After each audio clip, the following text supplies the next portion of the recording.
On constate une légère augmentation des cas de Covid-19 et des hospitalisations aussi. Le plan de ventilation du gouvernement fédéral vient d'être publié justement au Moniteur belge. Notre pays est l'un des seuls à avoir pris la décision d'améliorer la qualité de l'air des espaces intérieurs ouverts au public.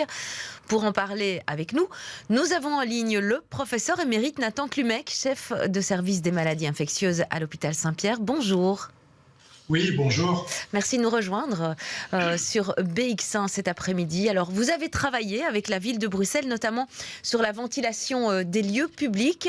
Que le fédéral prenne ce genre de dispositions, c'est plutôt positif, ça va dans le bon sens, docteur? Oui, c'est tout à fait positif. Donc, je dois dire qu'on ne peut que se réjouir de cette nouvelle et dire qu'il était temps d'en faire une loi, parce que actuellement, à peu près chacun fait ce qu'il veut et ça parle un peu dans tous les sens. La majorité des gens ont baissé les bras et ne font plus de contrôle de la qualité de l'air, alors qu'au moment où on était dans la 4e ou 5e vague, c'était quelque chose qu'il était très important de faire. C'est une entrée en vigueur qui se fera donc le 10 décembre. Ce plan ventilation, il reprend quand même pas mal de choses et notamment les mesures en termes de CO2. Est-ce que vous trouvez que ces mesures sont suffisantes ? Alors, nous sommes en train de parler du contrôle des infections par des virus qui restent en suspension dans l'air. Donc c'est ce qu'on appelle la transmission par micro-gouttelettes. C'est une transmission qui peut aller jusqu'à 5, 6, 10 mètres à partir de la personne qui tousse, qui éternue, qui crie, qui chante. Donc ces particules en suspension doivent être éliminées. Pour cela, il faut deux choses. Il faut d'abord qu'il y ait un espace clos et que dans cet espace clos, on puisse mettre en route une ventilation efficace. Cette ventilation doit se faire à partir de l'air extérieur, un certain volume de ventilation pour diluer les virus et les éliminer. Et pour savoir si on est dans le bon, il faut mesurer un marqueur indirect qui est la concentration en CO2. Donc c'est pour ça que la loi parle de deux choses, les appareils de mesure du CO2 et d'autre part le volume d'air nécessaire pour ventiler une pièce. Mais les normes de 900 BPM ou de 1200 BPM, selon la taille aussi du lieu, ça vous semble être la bonne mesure ? Alors, ce sont des normes qui sont arbitraires. Il faut savoir que dans l'air extérieur, nous sommes autour de 400 ou 415. Donc, quand on est à 900, ça signifie déjà qu'il y a un air qui est peu ventilé.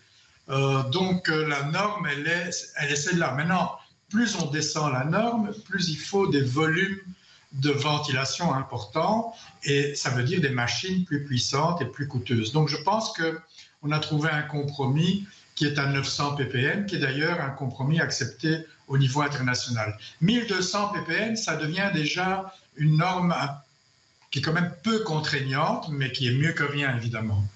Alors, vous parlez des contraintes. C'est vrai que pendant la période du Covid, on avait dit qu'on allait rendre obligatoire ces systèmes de ventilation aussi ou de purification de l'air. Il y a eu à ce moment-là beaucoup de fabricants de machines différentes qui se sont lancés un peu dans cette aventure.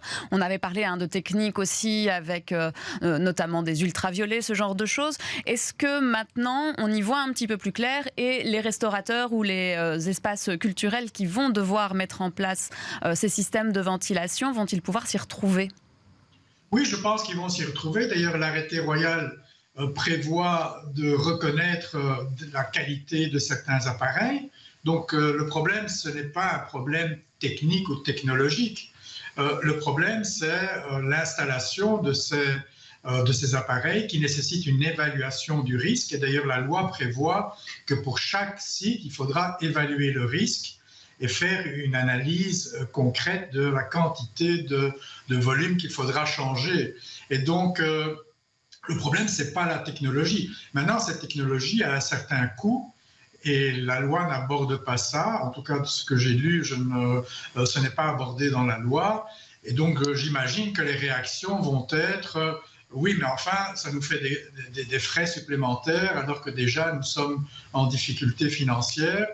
Et je pense que le sujet va rapidement venir sur la table.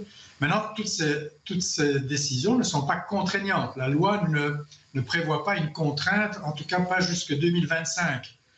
Et quelque part, on a le temps de voir venir, mais en même temps, nous sommes tous confrontés aujourd'hui avec le Covid qui augmente, comme vous l'avez dit, mais il y a aussi d'autres virus respiratoires. Hein. Il y a la grippe, il y a le virus qui provoque des bronchiolites.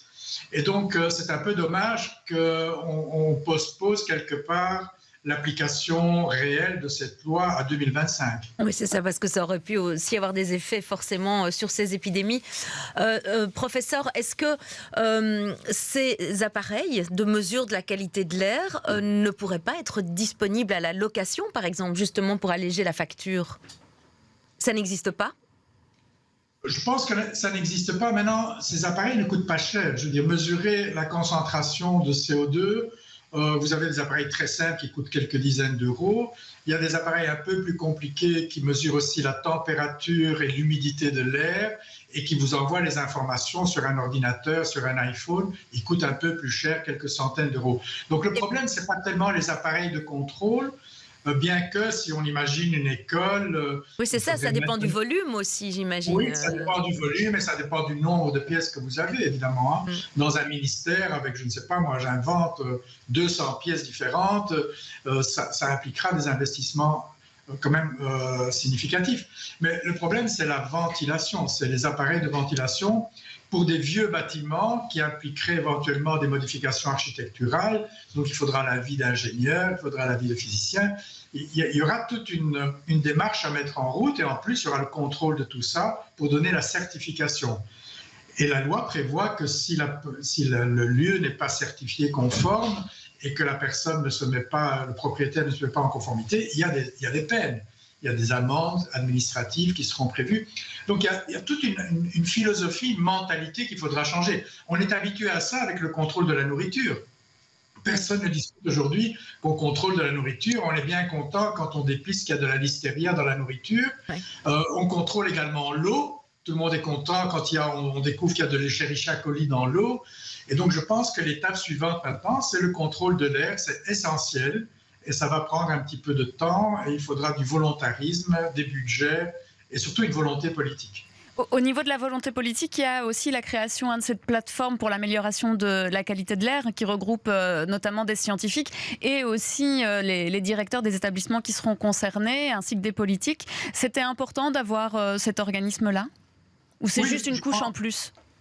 Non, ce n'est pas une couche en plus, c'est une couche à côté qui est nécessaire parce qu'elle va actualiser les informations scientifiques. Il faut rappeler que la reconnaissance de la transmission par voie aérogène, par micro-gouttelettes, a mis plus de 1 an et demi avant que ce soit admis. Donc il y a eu un retard considérable malgré les évidences scientifiques. Et donc aujourd'hui, avec une plateforme comme celle-là, on peut espérer que toutes les nouvelles découvertes, toutes les nouvelles orientations seront plus rapidement disponibles au niveau politique pour prendre des décisions adéquates. Vous pensez qu'on est un petit peu aussi peut-être dans les prémices d'une révolution hygiéniste, j'ai envie de dire, par rapport à cette qualité de l'air ? Oui, le mot hygiéniste a toujours une connotation un peu péjorative dans le public. Hein. Je veux dire, c'est... pour ça que je mettais des guillemets. Oui, hygiéniste, ça veut dire on va nous contrôler. Non, je pense que les grands progrès en espérance de vie, je ne sais pas si le public sait ça, mais je vous le dis, les grands progrès en espérance de vie, c'est à partir du moment où on a amélioré l'hygiène publique, en particulier l'hygiène de l'eau et l'hygiène de la nourriture. C'est ça qui a amélioré, il y a eu un bond dans l'espérance de vie dans les années 20, 30, 40, avec ces améliorations. Tant qu'il n'y avait pas d'eau courante, tant qu'il n'y avait pas d'égout, les gens mouraient de quoi? Ils mouraient de choléra, ils mouraient de fièvre typhoïde. L'espérance de vie n'atteignait pas 40 ans au début du 19e siècle.